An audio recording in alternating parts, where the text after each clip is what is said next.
dans l'article 6 de la première question, Thomas d'Aquin demande une question qui pourrait peut-être paraître un peu étrange. Il demande la question, cette doctrine est-elle une sagesse? Donc, est-ce que la théologie est une sagesse? Encore, il faut mettre ça un peu dans le contexte de la pensée gréco-romaine et médiévale. La sagesse, c'est, on pourrait dire, la sagesse, c'est le sommet de la connaissance. Et pas juste la connaissance, c'est le but ultime de l'homme, dans un certain sens, surtout sur ce terre, de devenir un homme sage. Et le sommet des connaissances donne la sagesse à l'homme. Bon. D'un certain sens, alors, quand on est en train de demander est-ce que c'est une sagesse, on est en train de demander est-ce que la théologie est le genre de connaissance que tous les hommes devraient chercher en soi. Quand il donne son autorité, qui va soutenir la réponse que Thomas d'Aquin va donner, son autorité vient encore, comme on a déjà vu à plusieurs reprises à travers les articles, des Écritures.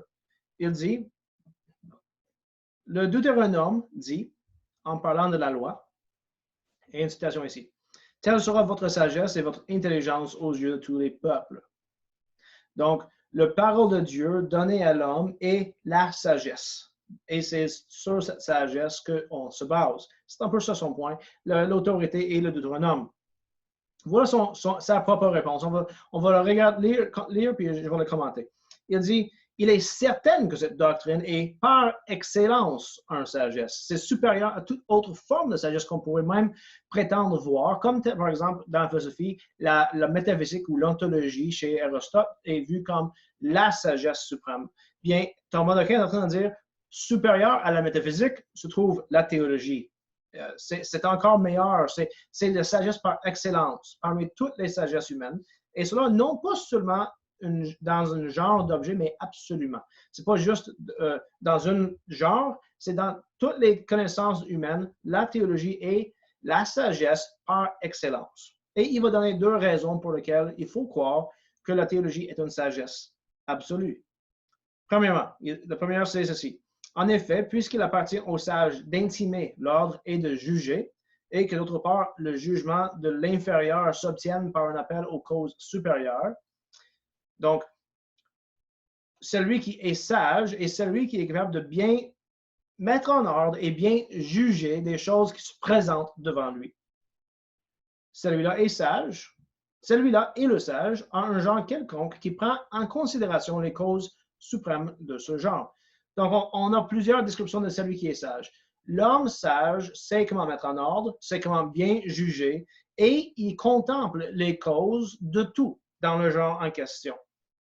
Bon, c'est ça qui qualifie une personne de sage, alors bien entendu, puisque Dieu est, ce qu'on devrait s'attendre à voir, c'est que puisque Dieu est la cause suprême de tout ce qui existe, c'est lui qui contemple Dieu comme cause de tout ce qui existe, point, serait un homme sage. Bon, voilà qu'est-ce qu'il dit. Aussi, l'apôtre disait-il à ses Corinthiens, comme un sage architecte, j'ai posé le fondement.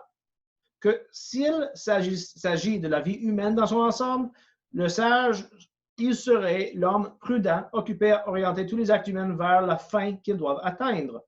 Ce qui fait dire au livre des Proverbes, la sagesse est à l'homme prudent. Celui-là donc, qui porte sa considération sur la cause suprême de tout l'univers, qui est Dieu, et le sage par excellence.